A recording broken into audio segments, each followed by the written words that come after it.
Hello, everyone. My name is Ole Kagan, and I'm the Community Engagement Coordinator for LA County Library. And I welcome you to Answers to Your Tech Questions. So what is today's program? Today's program is Answers to Your Tech Questions. And it's a little bit unusual what we're doing today. Today, we're going to do a short presentation. It's probably going to be about 15, 20 minutes roughly about all sorts of assorted computer topics, things that many people are confused about, don't know about, like acronyms and screen resolutions, computer storage. And then after that, we're just open to your questions. Once again, my name is Ole Kagan. I'm the Community Engagement Coordinator for LA County Library, and I oversee the Maker Mobile staff, of which Lawrence and Connor are a part. Lawrence Mack and Connor Johnson drive Maker Mobile vans all over LA County doing STEAM, science, technology, engineering, arts, and math programs for anyone ages essentially like 5 to 99 and above. So they go to all sorts of places, including library locations. And today we're with you virtually. So let me bring up the presentation and we'll do this little presentation. And if you have questions about the presentation or any questions that you brought with you to today's program, you can put them in the chat, or actually you can put them in the Q&A at any time. All right, so I'm going to stop sharing this and I'm going to share the PowerPoint screen. And by the way, per usual, this presentation is being recorded. So if you miss anything during the presentation, don't worry about that. We'll send a follow-up email with the video link next week. Okay. Keeping it general today, our topic is assorted tech terms. The description of the program is bring your tech questions. But we didn't want just tech questions. We wanted to give you a little something that you might be able to take with you. Now, some of this stuff you might already know, but some of the stuff I know is going to be new for most of the people here. So why are we doing this? It's because when you're buying tech and you see all of those descriptions in the stores, sometimes it's marketing, sometimes it's confusing. There are a lot of acronyms. It's hard to know exactly what you're buying.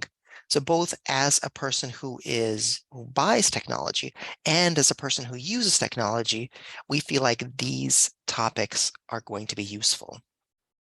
Now, by the end of today's presentation, you're going to learn the meanings of some common tech acronyms. And of course, if you don't remember them all after this presentation, you can go ahead and review it. This isn't going to be every tech acronym out there because there are so many.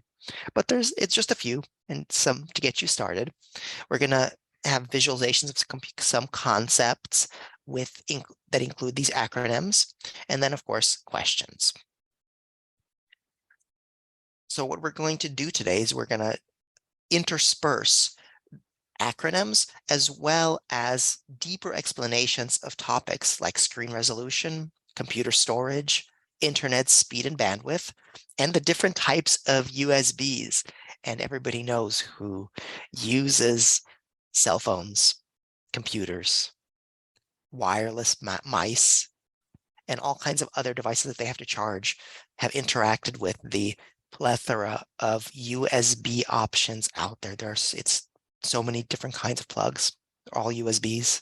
We have a diagram for you. All right, let's get started with some acronyms. Lawrence, go ahead and take us away. All right, so I'm going to get you all started with some basic acronyms about your PC or your personal computer. All right, so first up is the CPU, or the Central Processing Unit. It's also known as the computer's processor. And what it basically is, it's the heart and brains of your computer. And what it does is it attempts to execute the instructions of a program through logic, arithmetic, controlling, and input-output actions.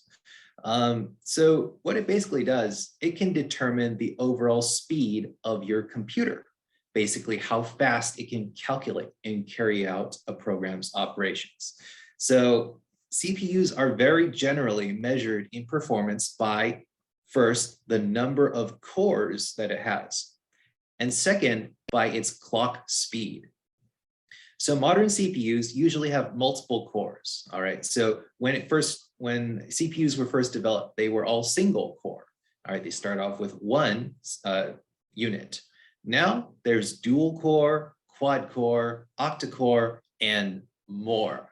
And the rule of thumb is the more cores it has, the faster it will be, since it can handle more calculations simultaneously. Second is clock speed, and that's represented by hertz, or cycles per second. And that's usually measured right now for CPUs in gigahertz. So that's 10 to the power of 9 cycles per second. And again, in very general terms, the greater the gigahertz usually means the faster the system. All right, so the two main CPU companies that you can find in computers today for desktop and laptop computers are Intel and AMD, although Apple has entered this space with its M series processors for Mac-based laptops and desktops. There's a bit more variety in the mobile sector, where you can find CPUs from Apple, Samsung, and Qualcomm, to name a few. All right, next, let's move on to the BIOS, or the basic input output system. So it's a type of computer software called firmware, and it helps initialize and control the computer hardware during the computer's startup. So what this means is right after you turn on a computer, right, you're not going to see the Windows screen or the Mac OS boot up screen. It'll run through a little process, usually takes like a couple seconds, where this BIOS will test the computer's hardware to make sure that it's functioning properly. It's sort of like when you turn on and your computer's going, okay, who's here? Keyboard, mouse, CD-ROM, USB, hard drive. Everyone's here? Okay, let's go. Yep, and after that happens, it will then allow the operating system to boot up, whether you're running Linux or Windows or Mac. And then you can get on with actually interacting with your computer. Now, if you're not an advanced computer user, it's generally not advisable to try to change anything on the BIOS, software, or settings, as something wrong with that can basically tank your computer's operation. Like if you improperly mess around with a BIOS, chances are your computer will be irreversibly broken. So just be careful of that. All right, so next up we have RAM, or random access memory. So this is a type of computer memory that handles a computer's capacity to multitask. So it's basically where the active data and programs that the computer is working on is currently stored for the CPU to access. So generally, the larger the amount of RAM, the greater the multitasking capacity. Now, RAM is generally measured in something called gigabytes, or 1,000 megabytes. And you'll learn all about that later on. We'll have a pretty detailed chart. So this RAM is different from a computer's hard drive or the storage drive. So RAM is volatile memory, whereas a hard drive or a storage drive is non-volatile memory.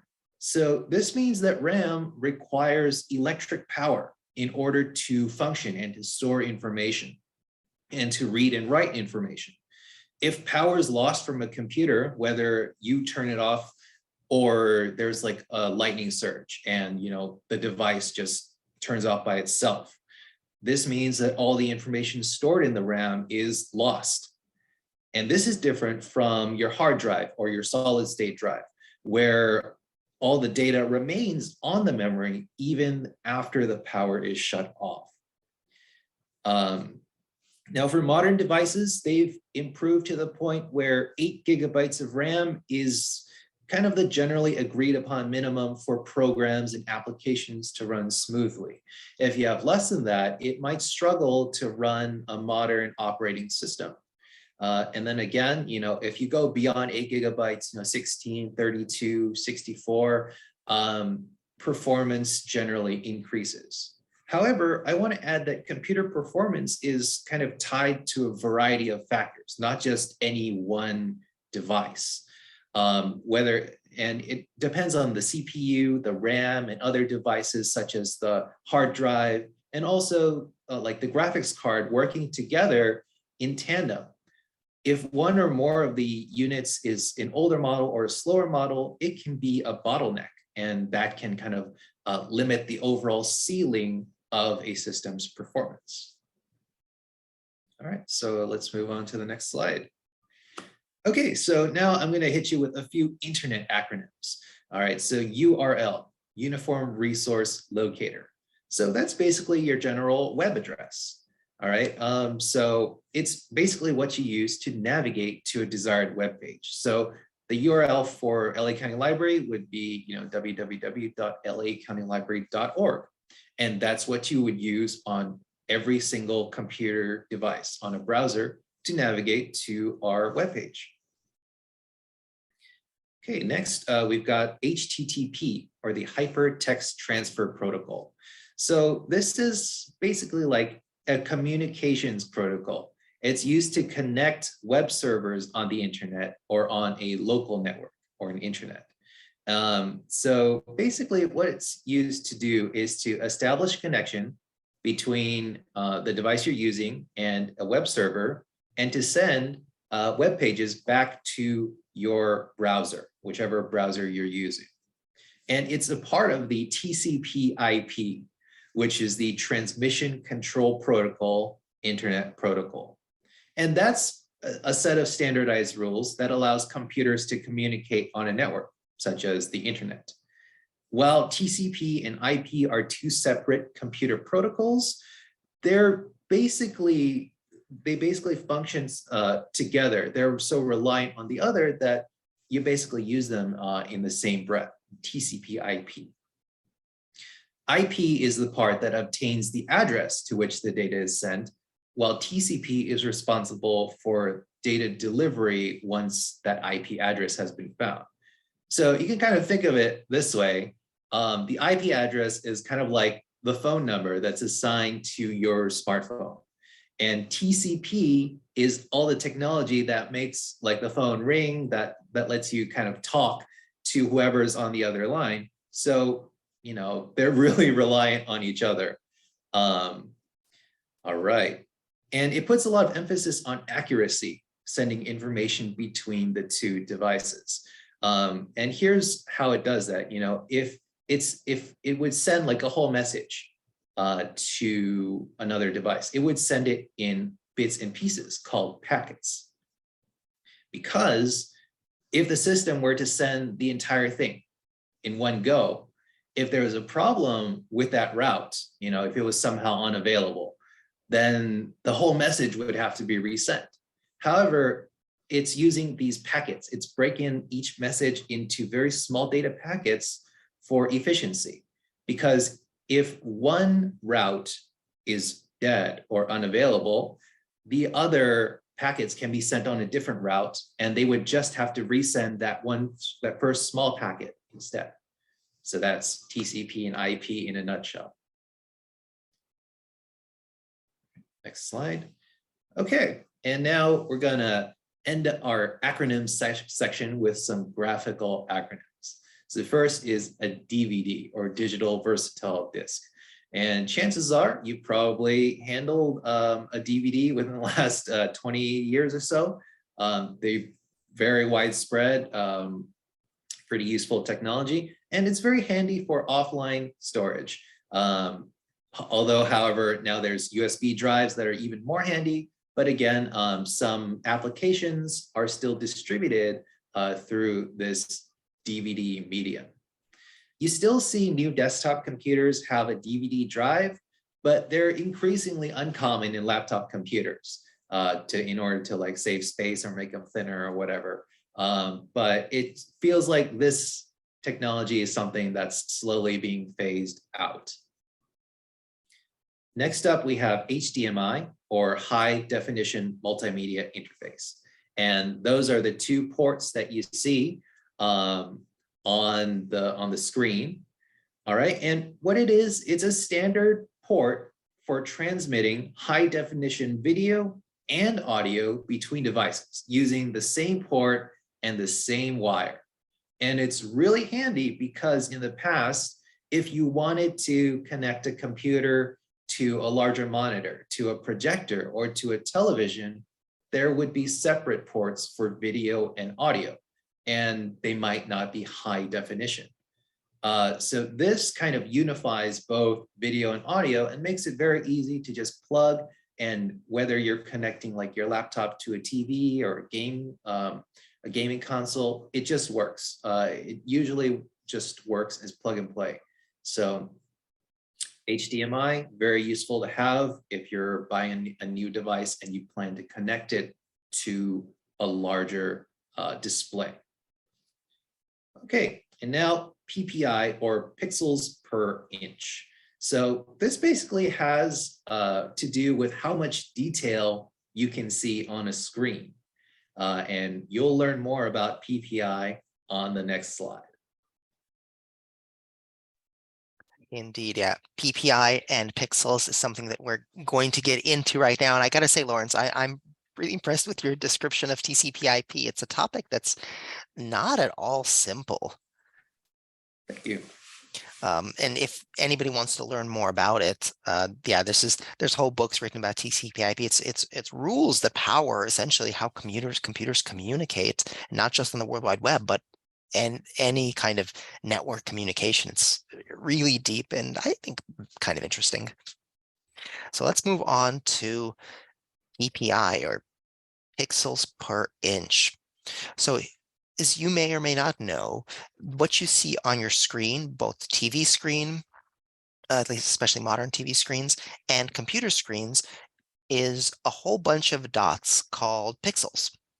And you can see here on the window that each pixel is just a little square, and all of everything that's happening is made up of these squares. And the further you are away, of course, the less you see the pixels. So what we have here is pixels per inch, which means that the amount of pixels you see within a square. So here we have this one here is at 10 PPI, or if you were printing it out, it would be DPI, dots per inch. As we raise the DPI, we get this one here, which is a little bit further back, so we get a little bit more, we get a little slightly more definition.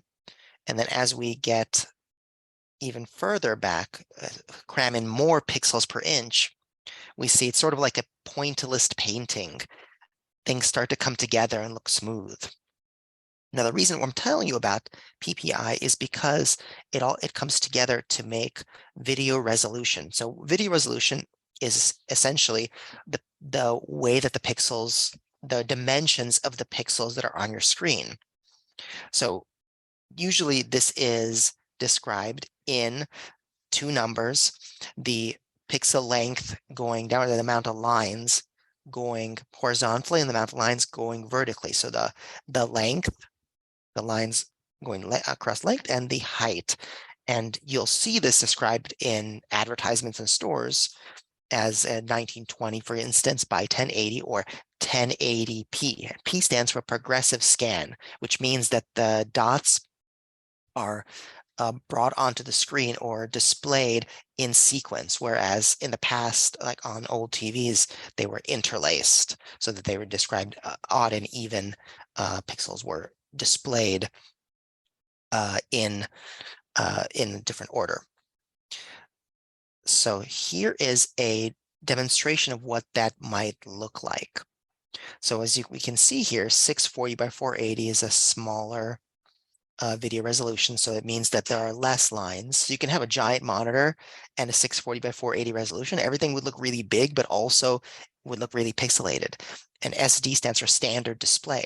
And once you start getting to 720p or 1280 by 720, you got HD, or high definition. The full HD, 2K Quad HD, 4K Ultra HD, Super Premium HD, Super Premium, Extra Strength. It's like you're buying Tylenol with all the strengths of these HDs. Now, when you have something like this, 3480 by 2160. I mean, you're talking about cramming a ton of pixels into whatever size monitor it is. And so it's super high definition. And so you can really zoom in a lot. Everything looks just super crisp. If you pack all that into a smaller screen, everything's going to be really, really, really tiny. So, usually if the resolution is that high, your screen is relatively large. Now, I would say that a lot of this is, well, it's good to know these super high resolutions. What we also run into is that for the human eye, from what most people need, is not super extra, high strength definition. We don't need resolutions that are that high because we're used to seeing TVs and monitors and generally being okay with it without it being super extra high definition. For instance, I look at my phone, I don't actually even know what at what resolution each video that I'm watching is. And I don't think about it a whole lot. So it's just like with music, where you can have a variety of qualities in music in the way that the recording was made, etc. And there are audiophiles who really, really care about that. And I appreciate those people. I mean, they have taste and they're really high well, they have well-defined hearing. They hear well. And there's people who are really, cinephiles who really care about the way that their video looks. They have well-defined eyesight and they have taste. And for those people, it's really important. For the rest of us, a lot of it is just marketing. I mean, it's really not that important. So the difference between, 720 and 1080 and 1440, for most people's eyes for watching most things, it really doesn't matter that much. Now, another aspect of video and graphical interfaces is video aspect ratio. So whereas the resolution was how many lines of pixels were on the screen, when you get into aspect ratio, that's the size of the screen, the ratio of width to height. So we know TV screens, which are 4:3, have traditionally been that size. Whereas now, much video, movie theaters were always widescreen, but now computer monitors tend to be widescreen, and the typical resolution is now 16:9. And so these resolutions also, I mean, these aspect ratios matter because it depends on if the resolution is not applicable to the aspect ratio, then your monitor is going to be all stretched out. And you can test that out by messing with your video settings. And you can choose different resolutions and see how things get all stretched out and small and big. It doesn't hurt the computer, but it gives you a chance to see what things look like. So let's move on to, One, oh, go ahead, Lawrence. yeah, one thing I wanted to say, just for fun, was I've noticed, for phones, they've kind of grown to parity with your actual big screen devices. In some cases, even more so in terms of resolution than some of the bigger screen devices you might own, such as like your laptop or your TV, even. So I just wanted to add, it's kind of funny how a lot of people's highest resolution device is usually their smallest device, rather than their largest device. So it seems things they're smaller getting bigger, things that are bigger kind of staying the same. I just thought it was funny to Yeah, and mention that. it's wild. The companies, cell phone companies and TV companies, monitor companies are try to differentiate themselves by saying we have the, super extra high LED with the super amoeba display and the AMOLED or whatever it is. It's just it's wild. But I would say that when you're trying to buy something, just look at the device and see, does it look nice to you? Great. Even if it doesn't have all the fancy, schmancy names, if it looks fine to you, then it's fine. Don't get caught up in the hype of all of those acronyms.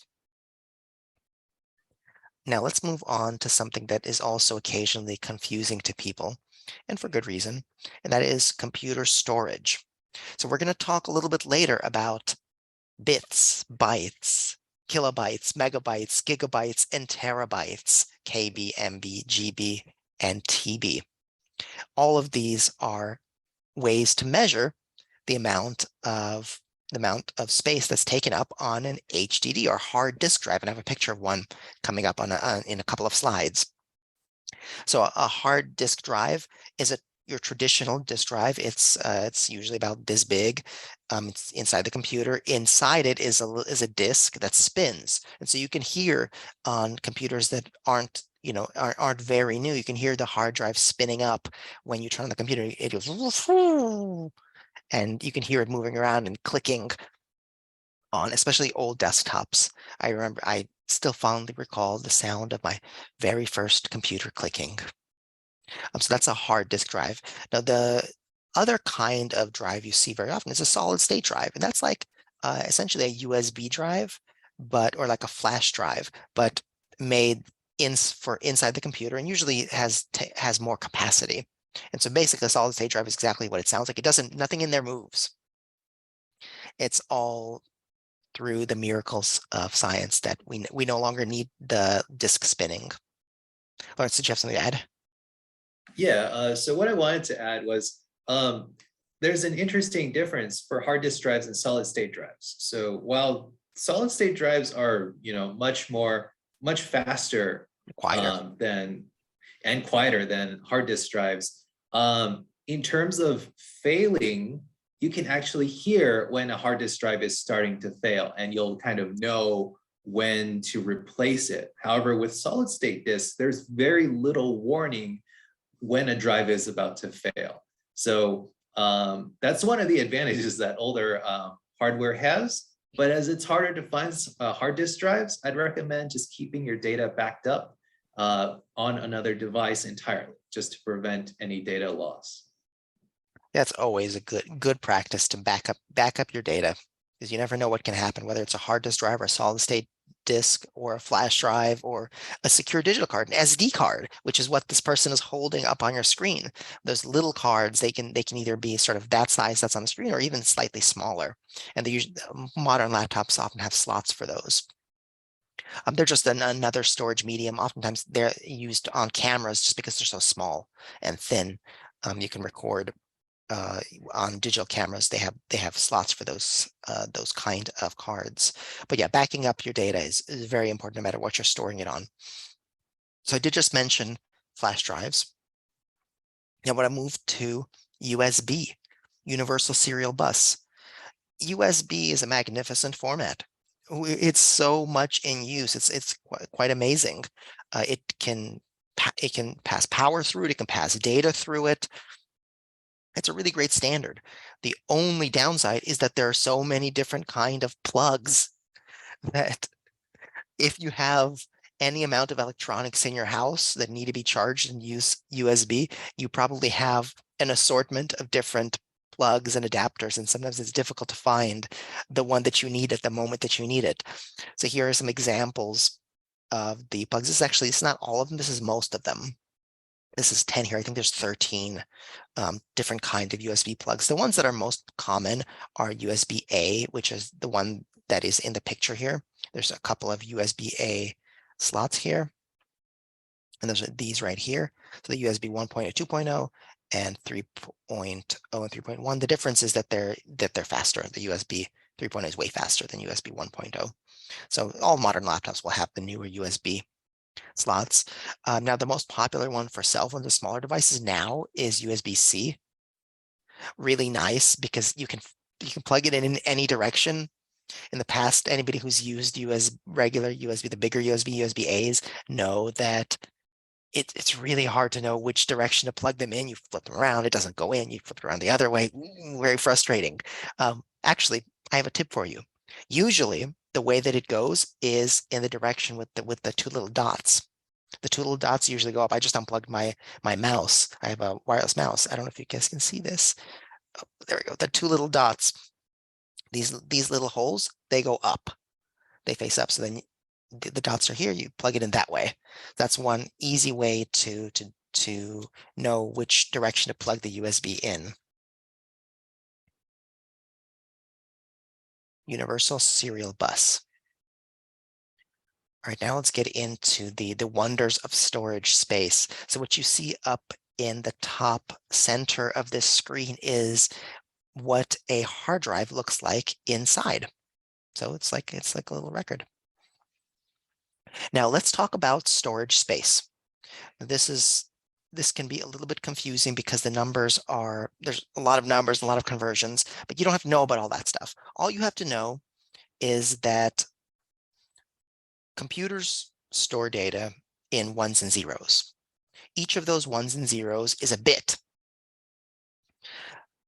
There are 8 bits in a byte, and it wasn't always like this. Sometimes in the past somebody had done 6, somebody had done more, but now it's just relative. It's a standard that there's 8 bits or 8 bits in a byte.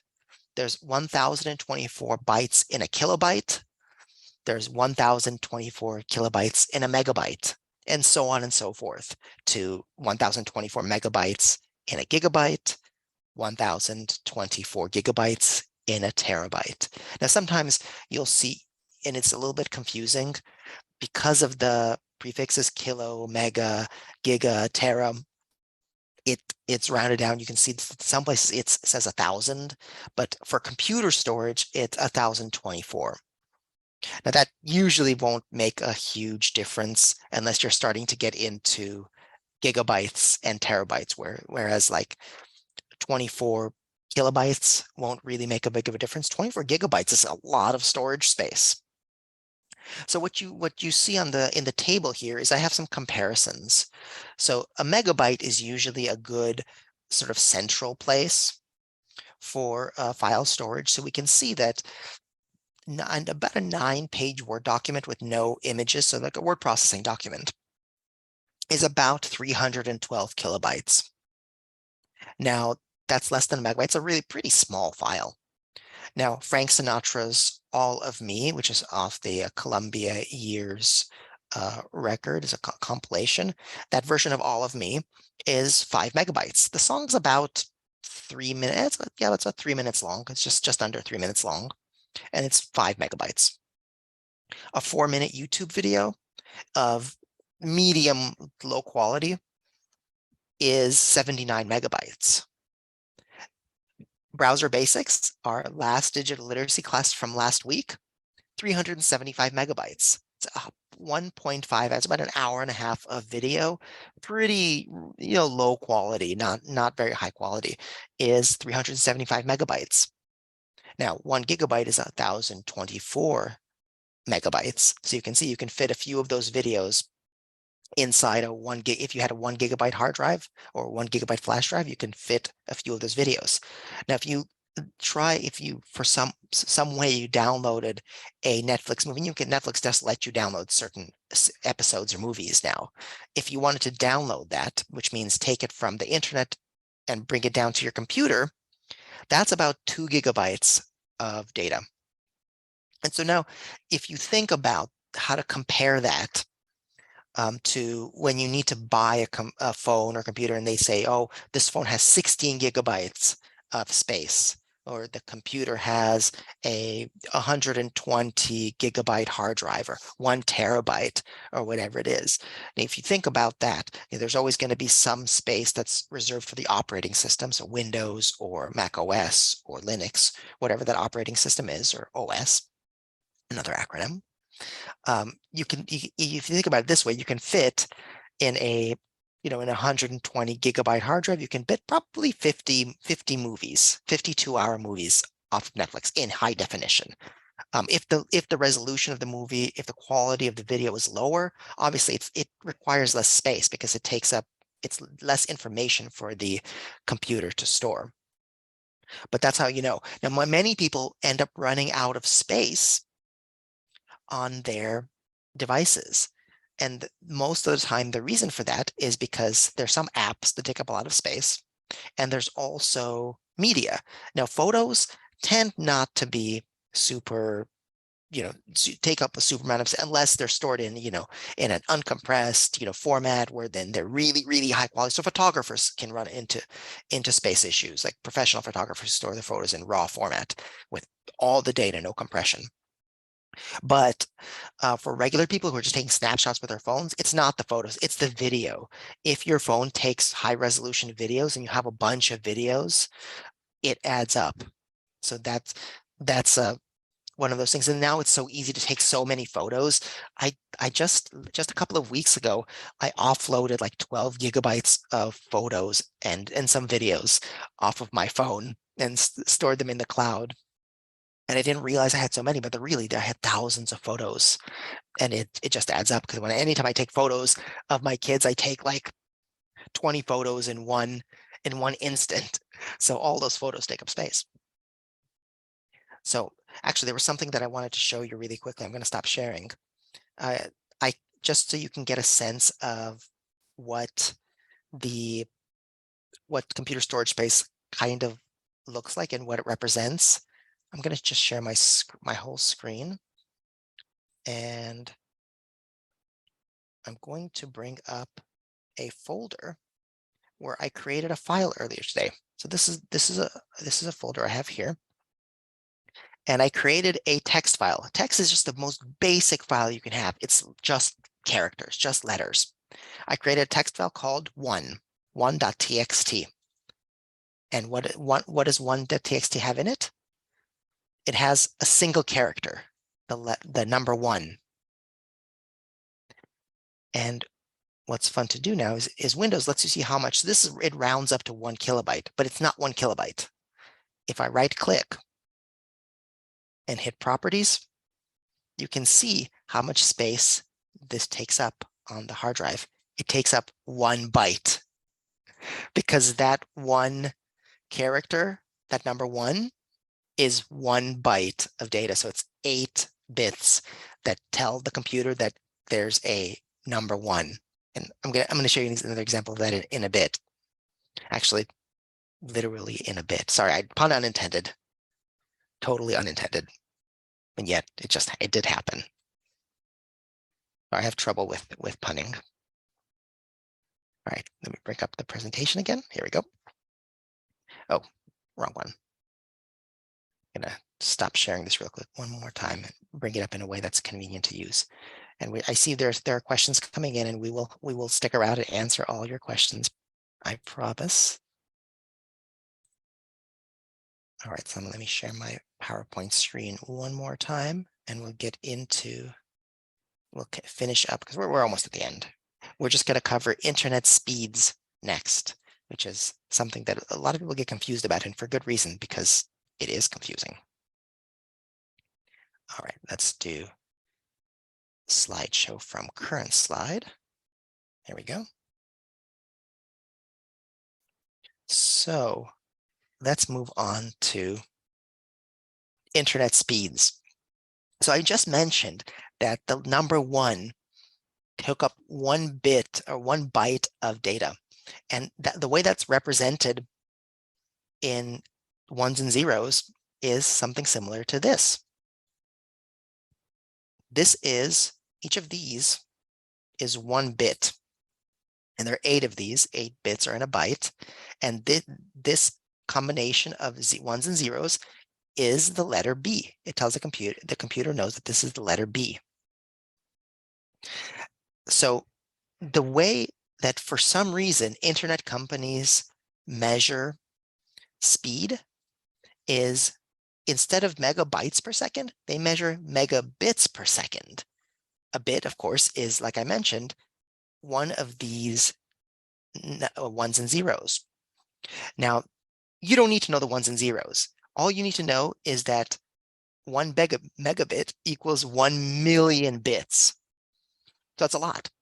And if you wanted to convert that to megabytes, for instance, if you want to know how fast it would take to download that file, you can convert it by multiplying it by 8 and divide it by your internet speed. But if you want to know how much throughput you're getting, you can just download how much megabytes you can pass through, how fast your connection is in terms of megabytes. You just multiply megabits by 8 and you get the amount of megabytes. So 1 megabit equals 8 megabytes.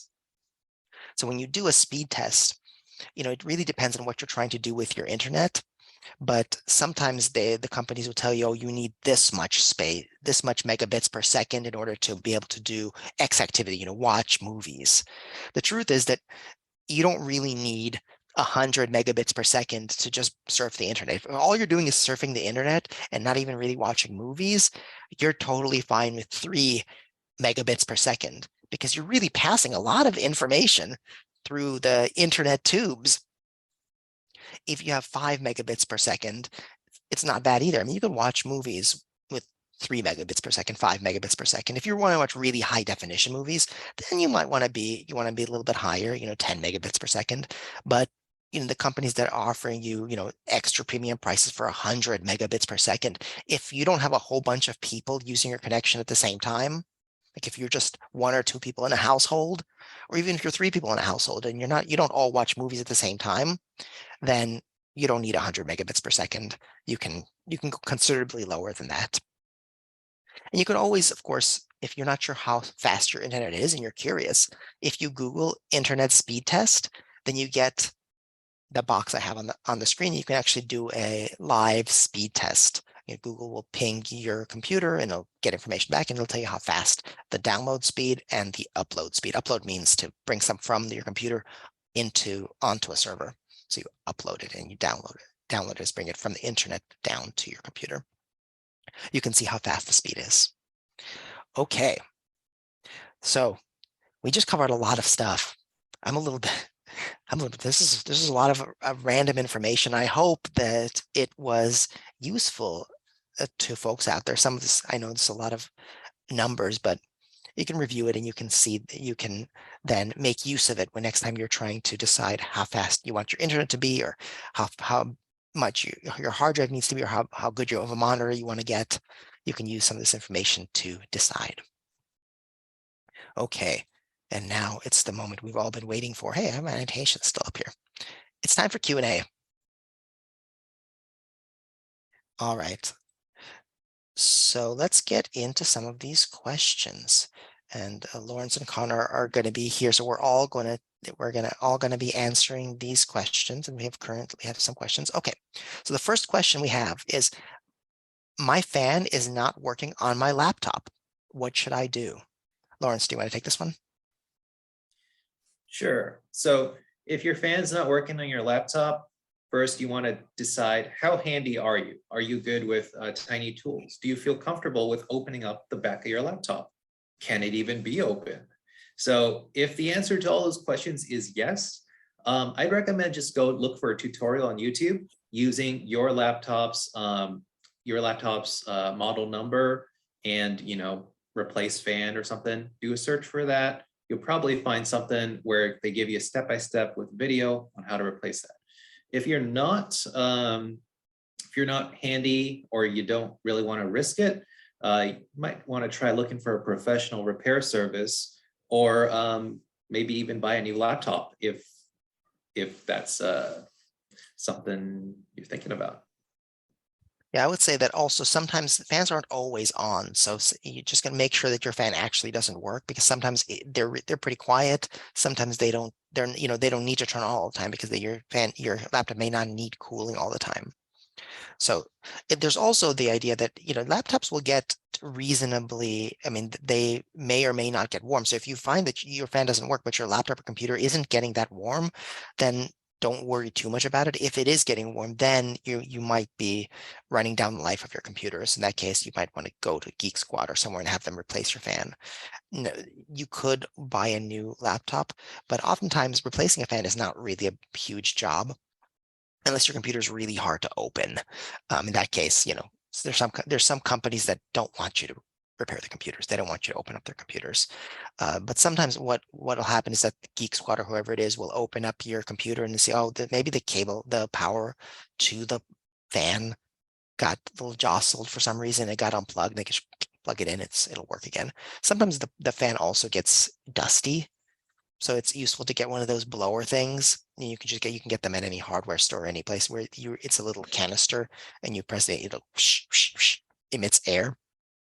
And just put the air in there, and sometimes it'll blow out some dust, and then the fan will get going again.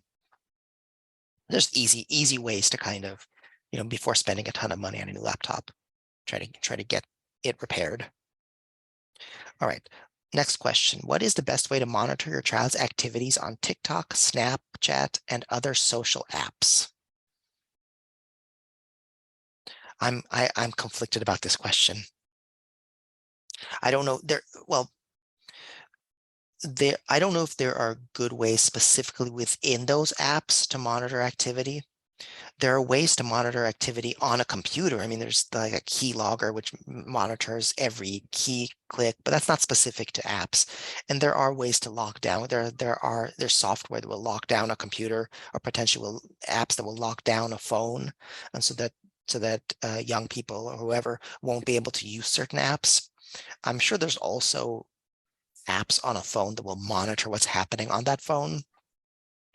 But I don't know if within TikTok or Snapchat or other social media apps, there's a way to do that. I don't know if Connor, Lawrence, do you guys have anything to add to that? Not really. I was just thinking the same thing. You said that there are parent monitoring apps that you can download.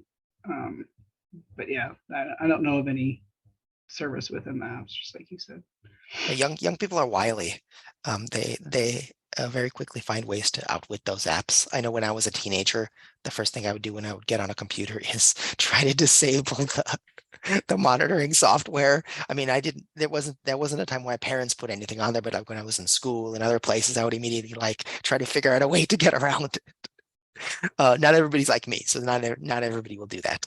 But yeah, it's a tough situation because there's a certain amount of privacy built into those apps just by their nature, in terms of other people who are not the company being able to see what people on those apps are doing. And it's also not so hard to make an account private. So what you're looking for on a Facebook page, your profile can be private, may not be accessible to anybody else. So yeah, that's a pretty tough question. I don't know. I would look for those kind of apps. Just look in the Play Store, look on the computer. They're typically not free, and they may take there may be some a learning curve for how to use them as a person who's trying to monitor what other people are doing. Can you discuss how to set up and use thumb drives? Connor, do you want to take that one? Yeah, so I mean these days most thumb drives and also known as like flash drive or just like what I got ready. It's a blurry. I love it. Like a thumb drive. There's usually not any initialization. It's just plug and play most of the time. If you plug it in and something comes up that says, what do you want to do when this device is plugged in, then you can make your choice there to have it be open. If it's talking about needing any kind of download for I can't think of anything that would do, unless there's like a program on the flash drive, on the thumb drive, that needs some kind of initialization, but they're typically plug and play. Yeah, so go ahead, Lawrence. I just want to add, so flash drives are usually configured in one of two options. It's either NTFS or FAT32. So basically FAT32. We're getting into file systems. Oh, wow. Well, no, let's do it. I'm just, it's good. It's good for people to know. So one limitation of FAT32 is that it can't hold file sizes of more than 4 gigabytes. So you might notice that. So the average user, if you work with smaller files, will never notice this. But the moment you attempt to put something like a big high resolution video clip or something that's more than 4 gigabytes onto your flash drive, it might say it's not supported. So in that case, this is off of Windows. You right click on the you right click on the flash drive, and then you click format, and then you can choose between FAT32 or NTFS. And then after that, you would just format it. It takes about a couple minutes, and then after that, your new drive will be available to use in that format. However, it will erase everything that's on that drive. before you format it. So just keep that in mind. Yeah, so for flash drives, it's really just plug and play. I mean, it's sort of like a little storage device in your hand. You plug it in, it'll usually the folder will pop up, you put stuff in it, you take it out. There's usually a remove disk on the bottom right-hand side so that you don't damage the disk. But yeah, they're very convenient. And they now come in all sorts of sizes. So before you were limited with flash drives with the size of it, but now you can get flash drives that are, many gigabytes. So you can store almost anything that you want to store on a flash drive. I think my first flash drive was like 16 megabytes or something. Yeah. So paltry. It would hold nothing now. But it was new I think technology, and it was. I remember thinking that's amazing that I could even store anything on something so portable. I know So I still love these using things have my. grown. This computer speeds and storage has grown. My first computer had 16 megabytes of RAM. That was it was in the mid to late 90s. And that was a lot. Now we're talking about gigabytes of RAM, and I'm like, whoa.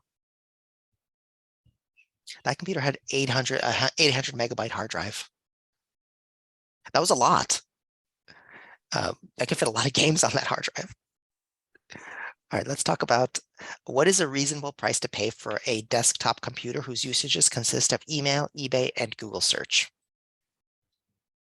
That's a great question because I really like how that question is framed, because it's framed with what is a reasonable price to pay desktop computer, and then what are you going to use it for? Okay, email, eBay, Google search, pretty much just the internet. You're going to just browse the World Wide Web, not use too much rich media, so not a ton of video, high definition video, not a ton of, like no video editing, picture editing, which take up a lot more resources, no 3D design, which takes up a lot of resources. So that's a pretty, that use case, email, eBay, Google search, is a really low, it's a really low load for most popular computers, most computers you get in the store. Even the lowest end ones can handle that really, really easily. So I would say, I mean, it's hard to put a price because the prices these days of computers really fluctuate a lot after the pandemic, especially. I would say that you can probably get a reasonable price might be between $300 and $500, depending on what you want to do. So if you want to get, for instance, in this case, because all you're doing is internet related stuff, if you get a Chromebook is a computer that's where the operating system, it's a Chrome OS. And what that means is that it's essentially just an internet terminal.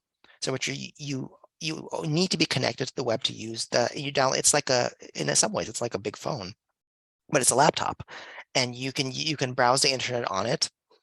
You can't get a lot of apps on it necessarily. I mean, in a sense, you can't download software on it, the same amount of software that you would on a regular computer. But if that's all you're doing, if all you're doing is browsing the web, a Chromebook is actually a really good choice. And those can be $150. Those can be $200, and those will do what you want them to do. So there's that kind of, if you want to get up into those, I mean, talking about laptops. Now, if you're talking about desktop computers, yeah, I mean, you could definitely get one for $300 to $500. I don't know, Connor, Lawrence, if you have anything to add there. I mean, Yeah, not. Go ahead. Go ahead, Connor.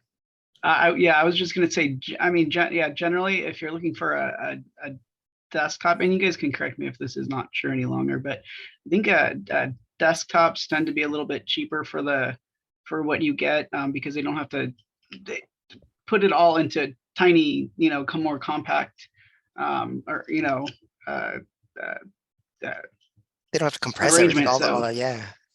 Yeah. So it sounds like, that is still tends to be true, that if you're okay with getting a PC, you might get more for your buck than if you go the laptop route. Yeah, you can get a relatively lower end computer for that use case. You don't need to get the fastest, flashiest thing. You can get something that's really basic. Lawrence, do you have something to add there? Oh no, Connor said what was on my mind as well. Cool. All right, my 2015 MacBook Pro will not update any longer. I read online that the computer's processor itself is too old. Do you know? I did not buy Apple Care, so can't really call Apple anymore. Yeah, I don't know exactly. I would say that Apple devices particularly tend to do that. Because Apple is really they want to, as they control your experience, they want to be able to have give their customers the best experience. And so sometimes their newer operating systems, like their newer versions of their what they're offering you is too advanced for some of the older computers. That's a 7-year-old computer, a 2015 Mac Pro.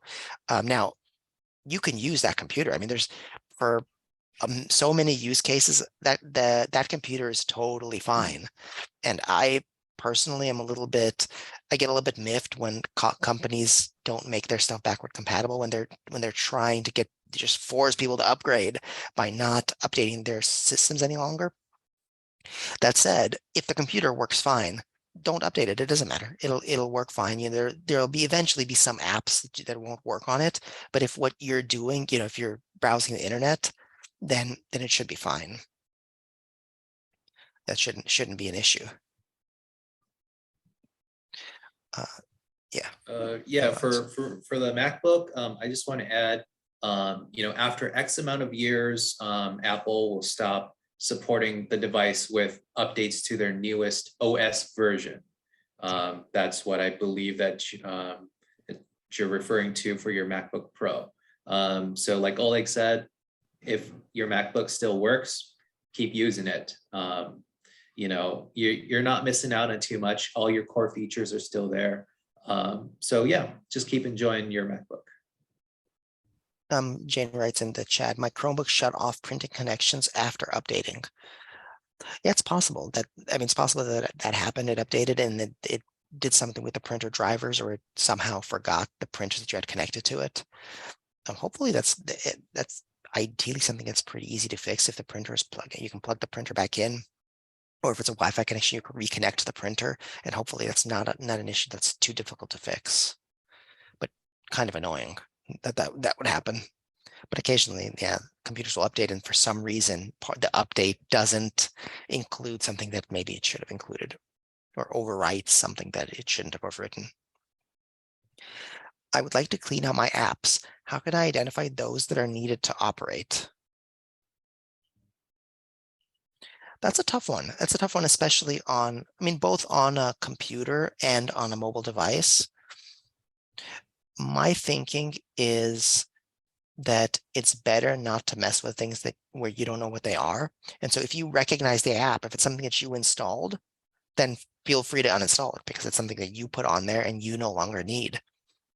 Everything else, things that you don't recognize, if you're curious and if you're adventurous, then look them up. Just Google what the app's name is. And generally speaking, people will have talked about it online. And you can see if it's something that is necessary for your system, or oftentimes you'll even see that people point out, oh, you don't really need, this is not really necessary. This is just an optional kind of thing, and you can uninstall it without any issues. But if you're not that adventurous, if you don't want to fiddle around and kind of do a lot of Google searching, then yeah, just uninstall things that you installed yourself. Probably going to be a little harder to also find the ones that are like mandatory or integral for your system. To even find an uninstall, there has to be a path to find that, and a lot of the core components that it needs to function fundamental level, you're not going to be able to, unless you go in and manually start deleting those, you're not going to find an uninstall option for a lot of those. Yeah, it's often great on phones. It's often just grayed out, so you can't tap it. All right. Next question is, on Outlook 365, my emails disappear after about a month. I've Googled and contacted Microsoft, but everything I've tried hasn't worked, e.g. archive settings. How can I stop the disappearing, or where can I find them? So that's a tough question because there's a lot of things that could be happening, but I think, what I mean, that's not supposed to happen, obviously. Emails aren't supposed to just disappear from the inbox. So what might be happening is that auto archive might be set up to archive things after a certain amount of days. And so the emails are probably still within 365, but you have to search for them, which is inconvenient. I mean, if you want emails to be in your inbox, they should just be in your inbox. Let me post a link. I had looked this up earlier because this question came in by email earlier. And so I had looked it up. I'm going to post a link in the chat about how to configure auto archive. And hopefully that's the problem, because otherwise that's an internal problem with 365, and that's something that really Microsoft should be taking on, because that's emails aren't just supposed to disappear without any warning. So I posted a link to a Microsoft support page for auto archive. Yeah, my fingers crossed. Hopefully that's what the problem is. When I try to clean cookies, there are always a few websites left, and I'm asked if I want to keep them. I click no, but they remain. Why can't I get rid of them?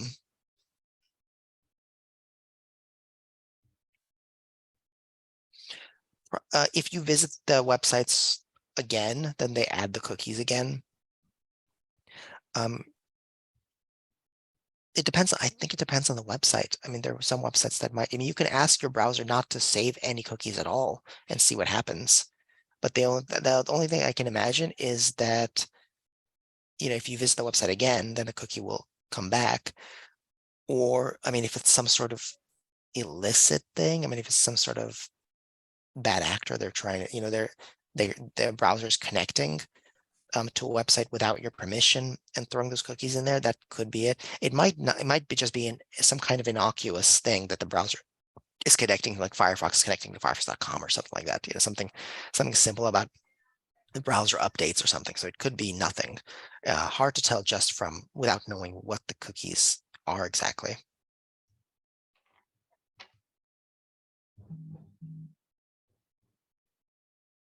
Did you guys have, Lawrence, Connor, anything to add?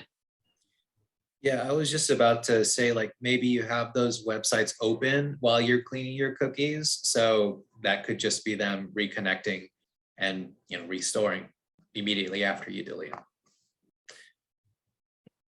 All right. What is the most reliable online and offline storage for pictures and videos that's free with unlimited space? Ooh, that's something that we all want. Free, unlimited space, totally safe, totally secure. I don't think that anything Sign me up. like, yeah, unfortunately, I don't think anything like that exists. That's something we all want, but there's, just like in our house, there's limits to space. And we have to pay rent or mortgage or whatever it is, property taxes. I think it's the same with computer storage. So the best thing to do, I mean, reliability tends to be high on most popular cloud storage sites. I mean, Google gives you 15 gigabytes of space. Now, if you have a ton of photos, videos, that 15 gigabytes can be filled up soon. Google One, which is their storage service, their paid storage service, I think it starts with, you can get 100 gigabytes. I think it's like $1 a month or something. It's some kind of nominal fee. It's not a whole lot per year. And there's a few of those where the upgrade, I mean, I think even iCloud, the upgrade to get a whole bunch more space is not that expensive. But in terms of free unlimited space, yeah, that's something that's tough. Offline storage, your computer has, I mean, whatever your hard drive is, I mean, you paid for that, obviously it's not free, but your hard drive has a certain amount of space. Oftentimes, if you got a new computer, it's a fair amount of space these days with hard drive. You can also buy an external hard drive, which can be, if you get a terabyte, if you buy a 1 terabyte external drive, which is a drive, you just like a little rectangle or whatever shape it is. You plug it in via USB into your computer. You can transfer things to it, and you save them on there. That's pretty reliable offline storage. Save pictures and videos on there. then you're probably going to have it for years. So if you spend $100 on it over years, the per month cost of that is going to be very low. But again, it's not free.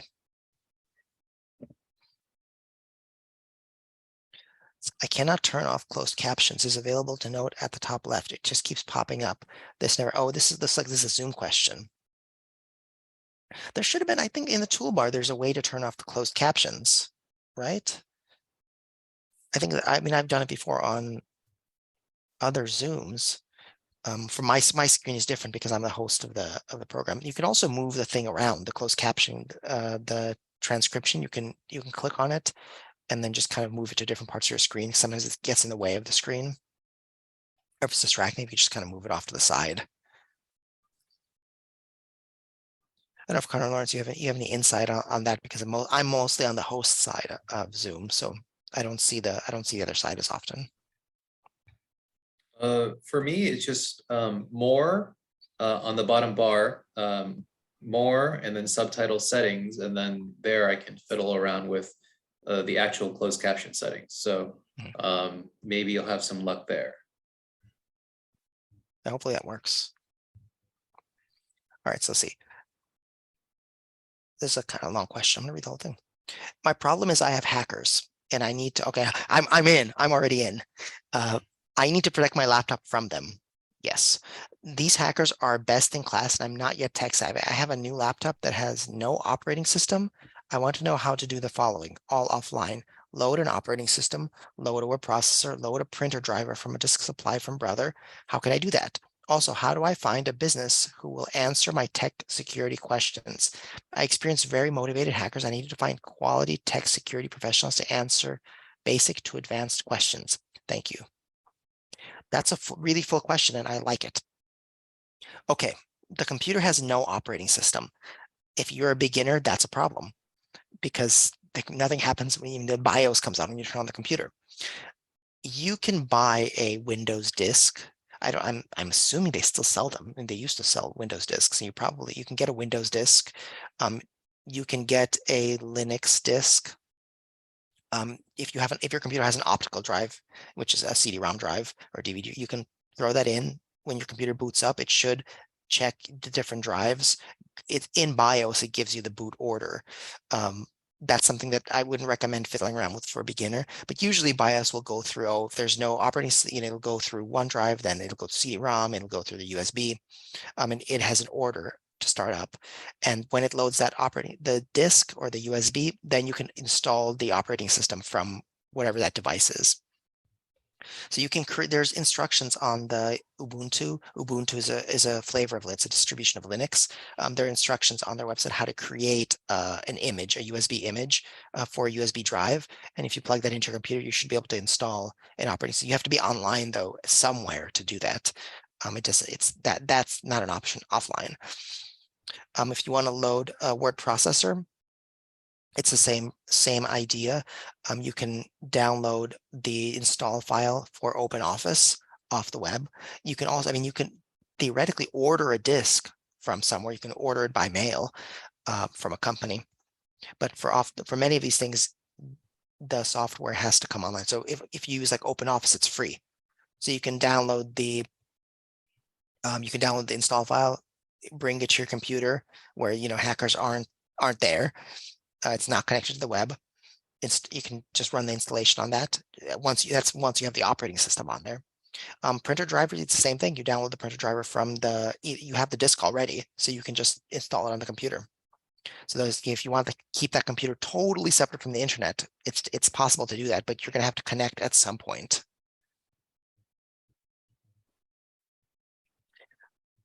So let's see. In terms of security questions, I don't have a recommendation for a company that will do that. That's something that you'd probably have to search for. I don't know if Connor Lawrence, you have anything to add to any of that? Yeah. If you're experiencing hackers, I would also recommend installing an antivirus and a firewall suite. There are many available online that are pretty quality. So look into installing one of those suites first to hopefully secure your system.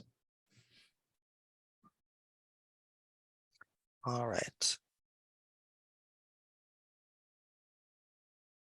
How do you get your pictures on your phone to not get added to Instagram from Facebook?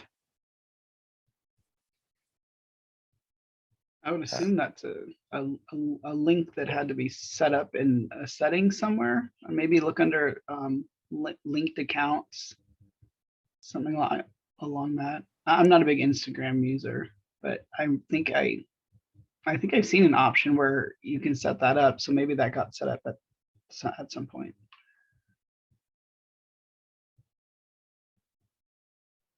yeah, that's you Yeah, have to look in the settings. Go ahead, Lawrence. yeah. Like you said, settings. Yeah, it should be in your Facebook settings somewhere. Just look for anything like, photo upload or anything to Instagram. It should be something you can toggle on or off. All right. What is the best way to back up data? I have like 3 redundancies.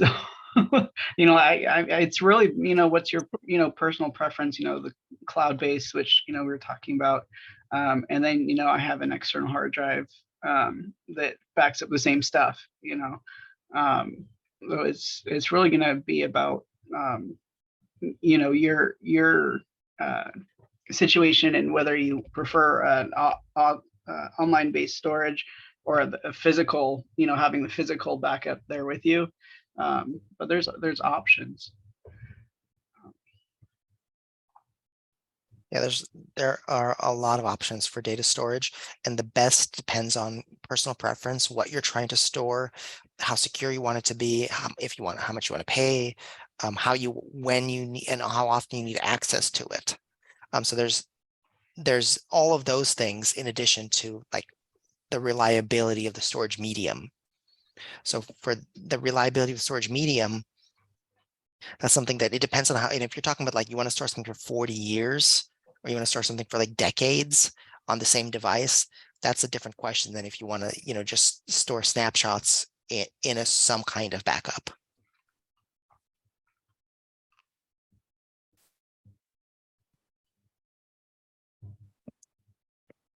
How do you get the rectangular box that shows up on my desktop to close? That's that's hard to answer because we need more details about what that box is.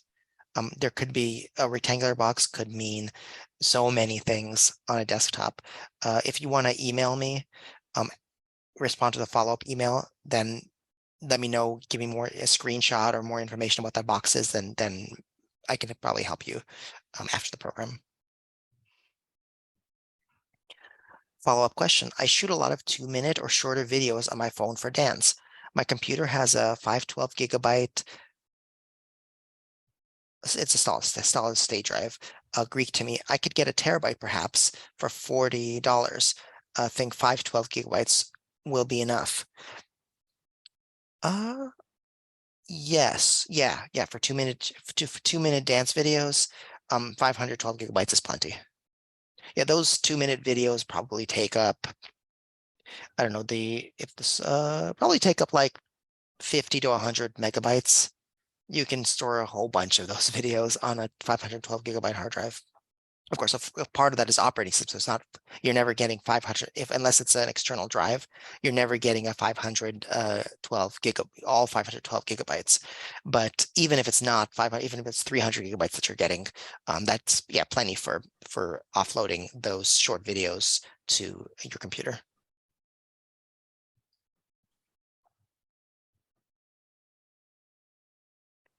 All right.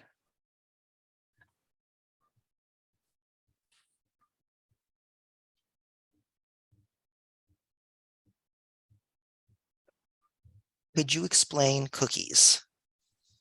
I like to eat them. They're chocolate chip and oatmeal and delicious.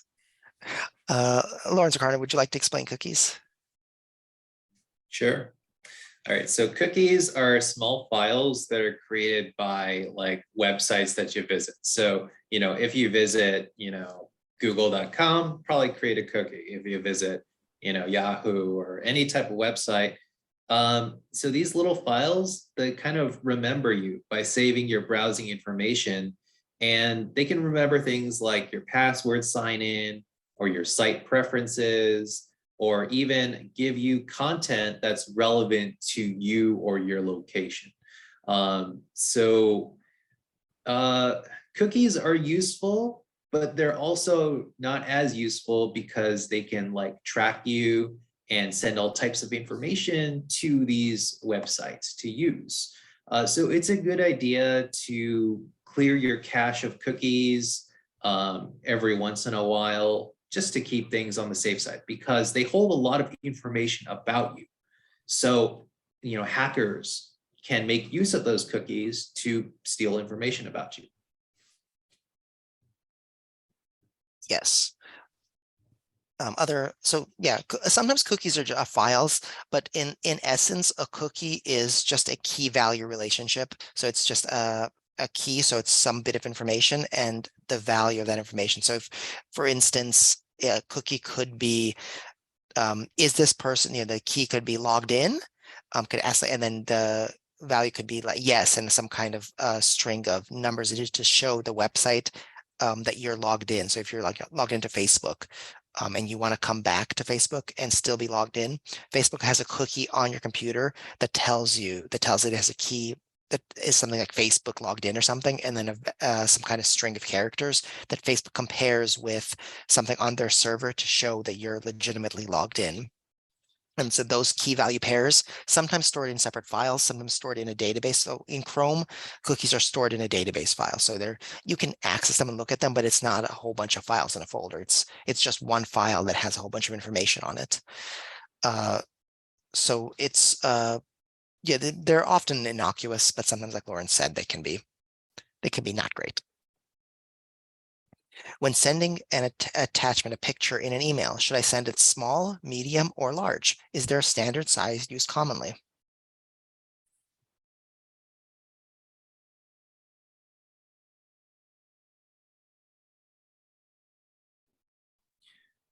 I think the answer is it depends.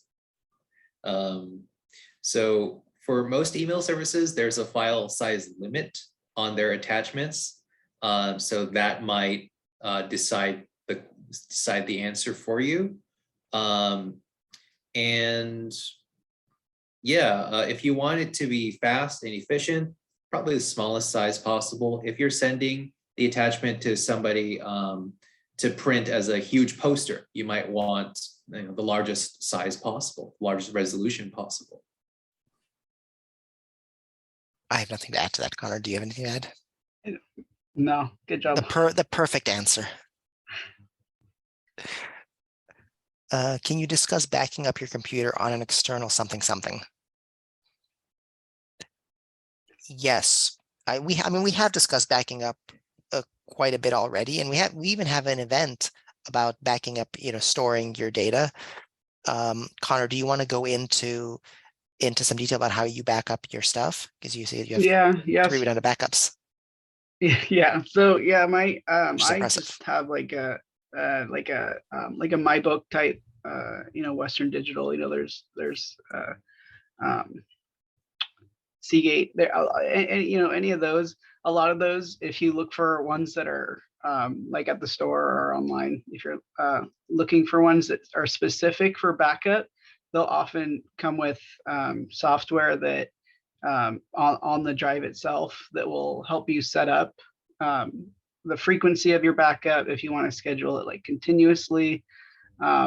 If you a lot of those proprietary apps are built in.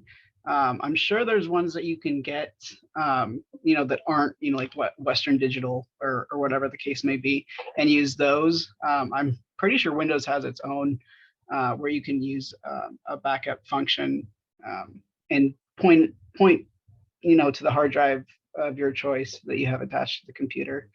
But that's how I usually just have it backing up continuously whenever the computer's on. Yeah, the easy answer is there's multiple ways. There's many ways to back up information. You can do it automatically, not automatically. You can just plug in a flash drive throw some files on there.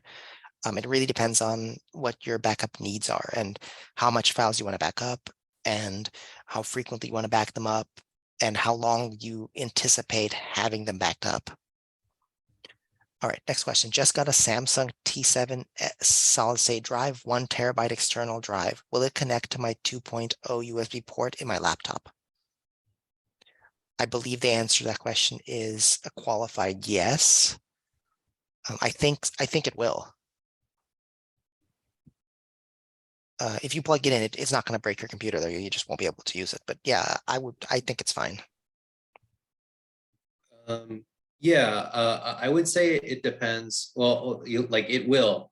But I just pulled up the product specs for this, and it says it comes with it's a USB Type-C interface. So I don't know what the other end of the cable is, if it's a Type A or a Type-C.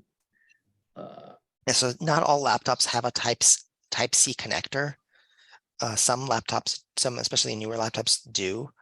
But there are also adapters. I mean, you can get an adapter from a C to an A. So if the issue is that it can't connect to the other end, then there are ways to get around that. The USB is such a prevalent standard that you can get adapters to any, from A to B, B to C, D to F, whatever. I mean, there are ways to connect in all the different directions.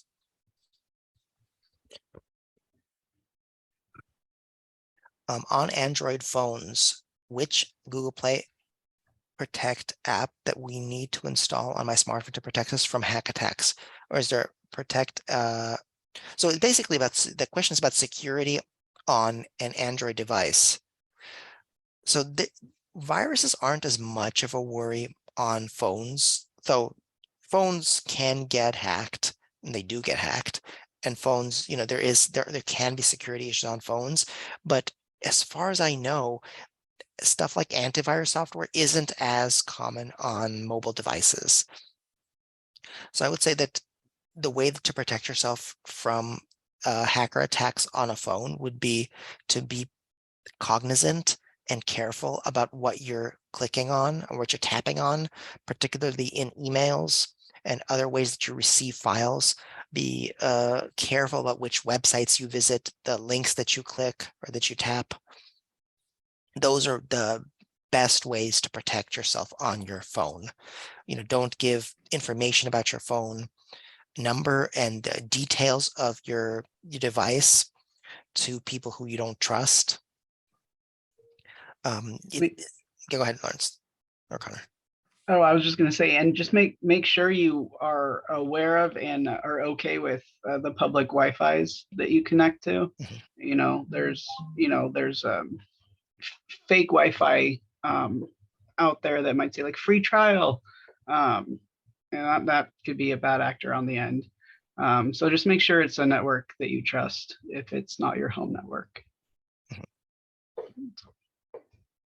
Also, there's app permissions. So there are some sketchy apps out there, and sometimes if you install them, they'll ask you for permission to connect to things that they have no business to connect to, like your personal files or your pictures, your whatever.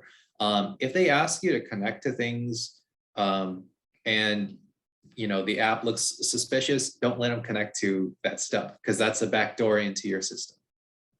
Mm-hmm. What's the difference between clicking once or twice on a screen to go on to the next screen or image? I tend to overclick. Well, that's a fantastic question. I love that question because that's like a fundamental computer question. Single clicking and double clicking is something that people learn at the very beginning of their computer use, and oftentimes it's really confusing, even to people who have been using computers for a long time, because different systems require something different. So one way to think about it is on the internet, when you're on websites, it's almost always single click. There's really no double clicking on the web. If you're on your computer and you're trying to open wherever there's an icon, so if you're trying to click things on your desktop, that's almost always a double click. If you open up a folder and you're clicking icons within a folder, almost always double click. If you're trying to click a button like OK, or the start menu, where it isn't an icon, where it's just where it's a text box. Almost always single click. So it's hard to give a much more overall answer. Macs tend to have single clicks more often than double clicks, I believe.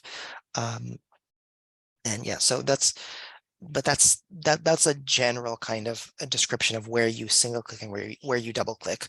That's something that as you practice using the computer more, you just kind of get more acclimated to the, I don't know how to say, the language, the kind of the physical language of the interfaces, and you start to know where you single click, where you double click.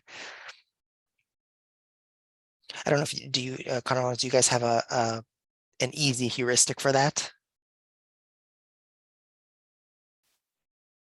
No, your explanation was really good. All right. Do you have recommendations for a good high feature free use video editor for Windows? This would be well above a basic video editor such as those that come included in Windows. Yes, we do have that. I'm always a little bit hesitant about giving recommendations just because people's use cases are very different. But I will say that I use Shotcut and I really like it. I mean, I use it to edit the video, the digital literacy class videos every week. I'm pretty used to it. When I first started using it, there was a bit of a learning curve because it's how to do things on there isn't immediately obvious. And I hadn't used very complicated video editors before. This one's not very complicated, but it has quite a lot of features. I mean, you can do a lot with Shotcut. The nice thing is that the Shotcut website has tutorials and there's often YouTube videos demonstrating how to do many things using Shotcut, and I've made liberal use of those. There's a question in the chat, is Shotcut available for Mac or PC? I use it on Windows. I don't know if it's available. Lawrence, can you check the website and see if it's available for Mac? It is available for both Mac and PC. It's probably available for Linux too. I don't know. I haven't Yeah. tried it on Linux. Actually, I have tried it on Linux. I think it's also available for Linux. And if anybody uses Linux out there, hello, fellow Unilink users. Okay. I like to be able to listen to my. So I would like to be listen to my song collection. Where can I store my songs online for free? Google Drive, but it's not that convenient to access them from there. But they have some places like Google Drive where you get free cloud storage. Does Amazon give you free cloud storage? I think with Prime, there is some, but I've been getting emails that it's going away at the end of the year, so I'd have to look more into that. Yeah, I do remember uploading a couple albums I have onto Amazon Music. So yeah, I can listen to them from there. It Yeah, might so be like just an Amazon storage drive and not music that I'm thinking. So yeah, so there are some. I know in the past you could do that with Google Play Music, but I know that service went away. For you guys who use Android, was that replaced by something else? Do you know? When I had used Google Play Music, and I don't think that Google replaced it with anything. Hmm. I mean, there's streaming services, but those aren't free. And if you have your own song collection, then I would say something like there are, I'm sure, cloud-based services that will let you store your items online. I think many of them aren't free, but something like Google Drive is a sort of a basic one that is free. I mean, if you're okay with a little bit of, how do you say, a little bit of friction in terms of getting to your songs and listening to them, you might have to put them in a certain order so you can listen to the albums properly. In any case, your files can be stored there, and the drive will open up those files. So if you're on your phone or something, or you're on your computer, you don't need a separate player. They'll open within Google Drive. All right. Is there a device that lets you download videos from an iPhone and store them preferably with the ability to title them and organize them into files and make them accessible? That's a big question. I mean, that's a question that I think a lot of people need, because when you try to download things from a phone, it's just a giant mass of files with names that make no sense. They're just numbers and gibberish. Lawrence, do you have a good answer for this? Well, I personally just connect my iPhone to my Windows desktop, and I just download all the videos from the little folder that pops up. And then I would just right click to rename them and organize them. I don't really have, I don't really know of any device or program that lets you do that. If you, let's see, I have iTunes that lets me kind of look at that collection on my computer, but I find it easier to just manually connect and download it from the file explorer. There are photo and video organizers out there, like software specifically for organizing media. You would import the files in there, but then you'd have to watch them all and retitle them. So if you're okay with doing that, then yeah, there are software like that. I don't have I don't have any off the top of my head that I would recommend, but if you type in media organizer app into Google, there'll be a lot that come up, and I'm fairly certain that there are probably some that are free and open source. So there's some that are available. Yeah, some that are available, for various operating systems. Oh, to save them not on the computer. Downloading videos was especially a way to save them, but not on the computer. Oh, Susan, do you mean like on an external drive, or do you mean like on your phone? I think probably there are also media organizer apps for the phone where you download them to the files to a specific folder, and then they would get ingested into that organizer, and then you could adjust them. Okay, so yeah, so on an external, you could do it to a computer. You could theoretically move them to an external drive or a SD card. That's also possible. There's some phones that have an opening for an SD card. A lot of phones don't have that, but there are also ways to get an adapter that you can plug it into your phone, that you can put an SD card in there, and then you can move stuff to it just as you would if you were moving stuff around within your phone.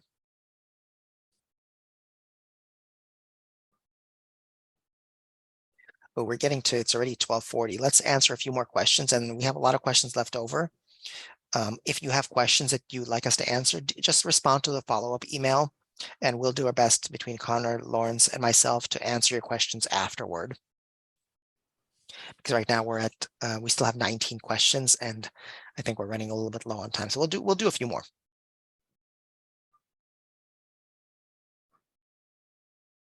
Most laptops are now equipped with only one or no USB ports in order for them to be slimmer.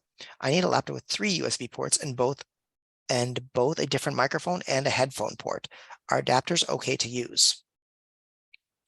Yes, adapters are okay to use. A lot depends on the quality of your video. I mean, that's an important thing, the quality of the video. I mean, the quality of the audio.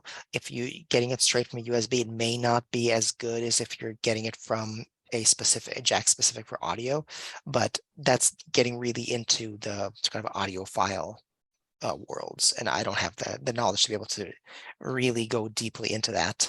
But I would say that if you're just for basic use, if you're not trying to get broadcast quality audio, then yeah, I think adapters are good to use.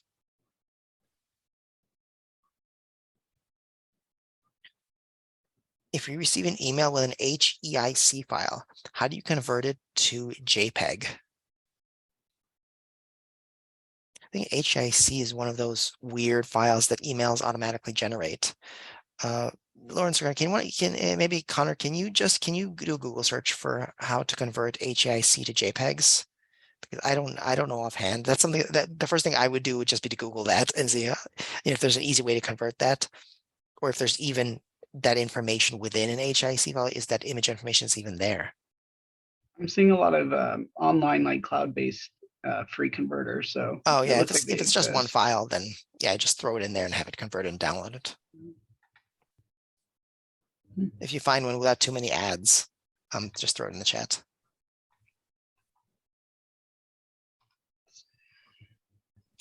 On Zoom class, when a presenter is sharing a screen, a box with photos of the presenters pops up on the right side of the screen and blocks the information being shown.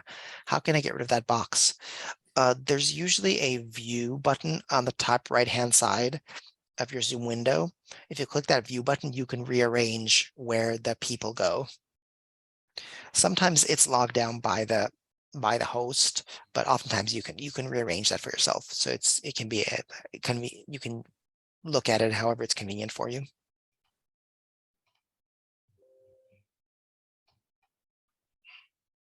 Thanks, Connor.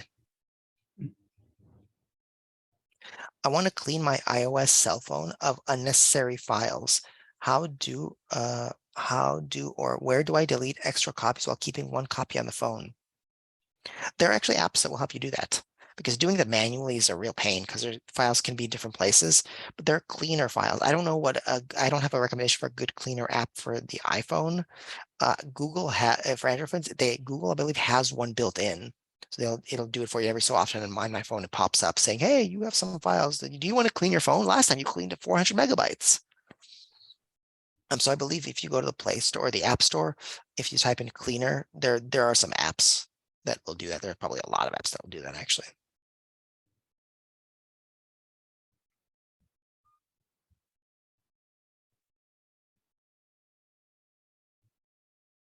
How to schedule Google Protect app to scan all other apps on Android for periodically, such as daily or during a certain time. So we're talking about if we're talking back to the question from before about how to for antivirus or protection on the phone.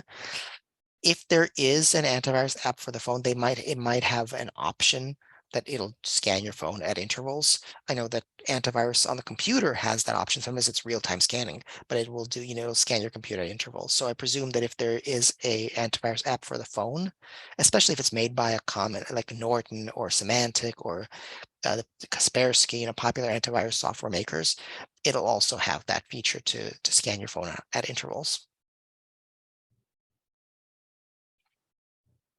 What does it mean to back up, and why is it important? We're back to the fundamentals again. Good. Lawrence, do you want to take that one?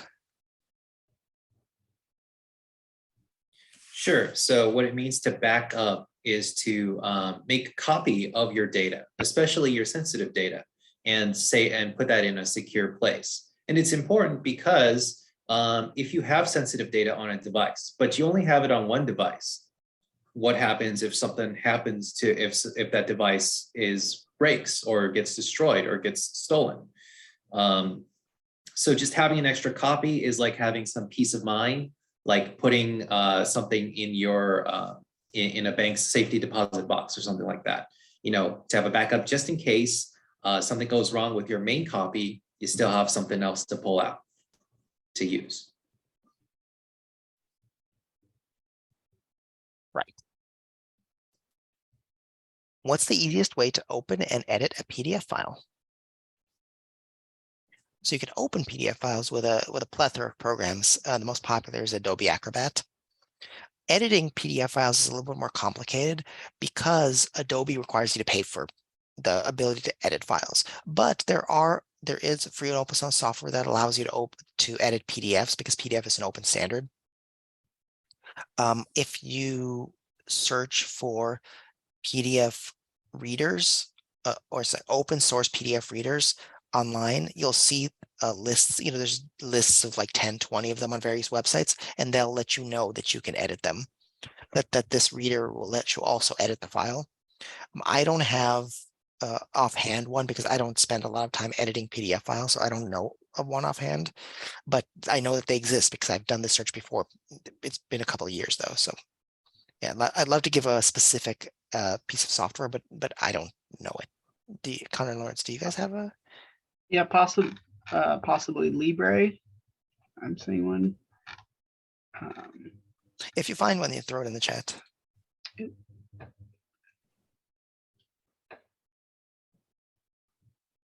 I'm going to move on to the next question here. I have my computer, iPad, and phone synced together.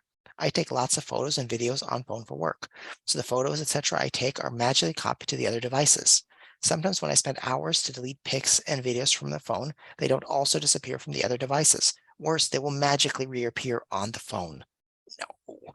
So all of the time I've spent deleting videos is wasted. Why does the computer iPad have power to put pictures back on my phone, which I have deleted? That sounds like an issue with the sync, in the sense that an issue that it's doing what it's supposed to do by backing up the files everywhere they are, regardless of if they're deleted somewhere. There might be a specific place, one of those devices that's the main device. So if you delete it from there, then it'll be gone. There might also be a way there might be something in the settings that will allow you to indicate that if you delete a file, it should be gone everywhere. But I don't use Apple devices enough to be able to give you a more concrete answer for that. But I think that in my mental model of how the syncs work, I would think that there should be a setting somewhere that will that lets you disable, the resurrection of files, not the technical term for that.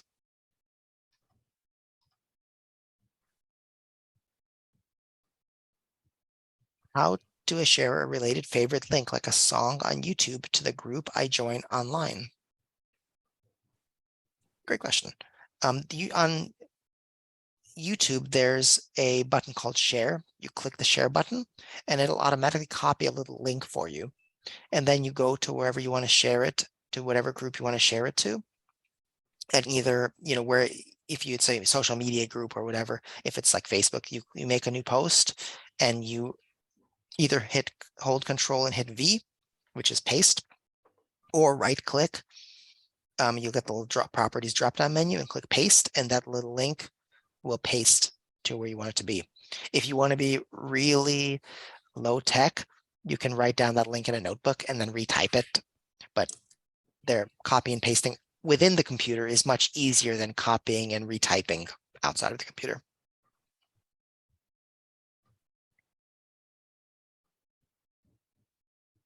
Document recovery pop-up says it's temporarily stored on computer. Where and how long? Oh, if there's some pieces of software like Microsoft Word that if somehow your computer shuts down because it crashes or something, it'll recover whatever the file that you were typing on.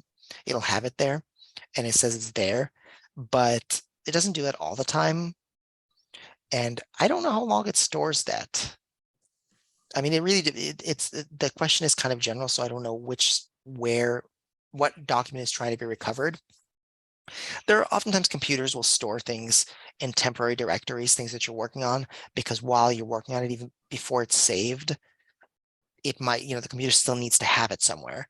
So sometimes they'll have temporary files that when you save that file somewhere else, it'll be deleted from the temporary folder. So it really just depends on what the piece of software is. Okay, maybe let's do, okay, so we've done the cookies one already. I'm going through the questions.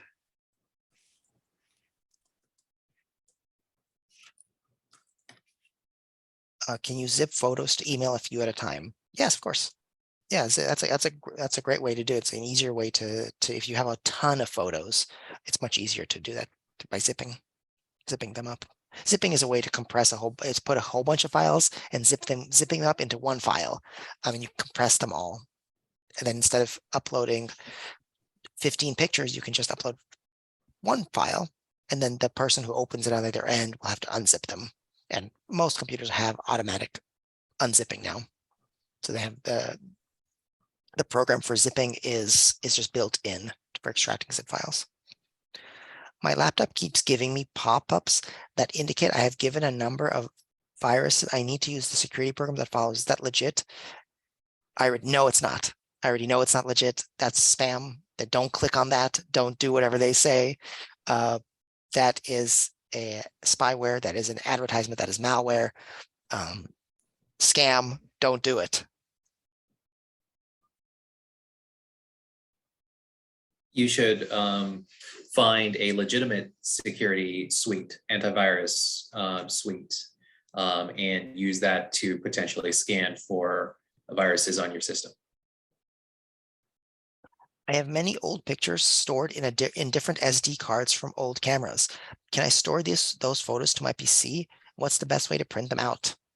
Yeah, you can transfer them to PC. If your computer has an SD card slot, you can just put it right in, and the folder will pop up with those pictures, and you can just move them right over. If your computer doesn't have an SD card, there are adapters that you can get, like an SD to USB SD. So on one side it's USB, plug that into your computer. On the other side, SD, you throw the SD card in there, and same thing, you can just copy the pictures over. And in terms of printing them out, if you want to actually like have a physical print of those photos, you can either take them to a store that will print for you. I mean, it depends on the quality you want. Or there's services like Shutterfly Online that will print your photos out in photo books, and it's basically like a photo developer online, but they're not developing photos, they're printing them out using really nice printers. How do you get QR codes and apps to put on cell phone? Android LG 423. Okay, so Android phones have automatic QR code reader. You can, if you open up your photo app, on the bottom right hand side, you'll see something like that says portrait, camera, video. If you go to Google Lens is a way to open up the photos. Google Lens will let you look at QR files. If you move your phone to where the QR files and you see the QR code in your Google Lens, there will be a little magnifying glass. Click that, and it'll show you what the QR code leads to.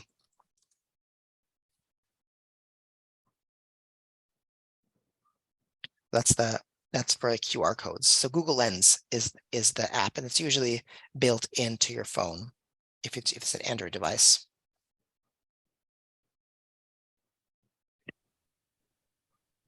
Regarding the MacBook question, however, they say the updates keep your phone secure. Do updates keep phone secure apply to computers also? Yes, it depends on the update. Not all of them are security updates, but yeah, updates, operating system updates tend to fix bugs, make things work better, faster, and also are often for security. However, Macs aren't as prone to virus attacks as other computers. That's changed over the years, but it's still, I would say, the case that Windows computers are a lot more often targeted with virus attacks. What I want to add is for that MacBook specifically, even though it might not be receiving the latest operating system updates, older Macs still get critical security updates from Apple as well. They're just not as frequent as the operating system updates. This looks more like a comment. Libraries won't let patrons load open source operating systems, etc., nor will Federal Express or public computers. That is true, although with the qualification that libraries won't let patrons load their own operating system. So if you go to use one of our computers at a library, you don't have the ability to change the operating system on it. And the main reason for that is security. If anybody could go in and just change the operating system, then we would have a million different operating systems in various states of repair, and our IT folks would never be able to keep up with them. So because if you think about it, one library might have 10 computers, but we have 86 libraries. So we have a whole bunch of computers in the system. So if we were able to, if they were all open in that way, that would be difficult.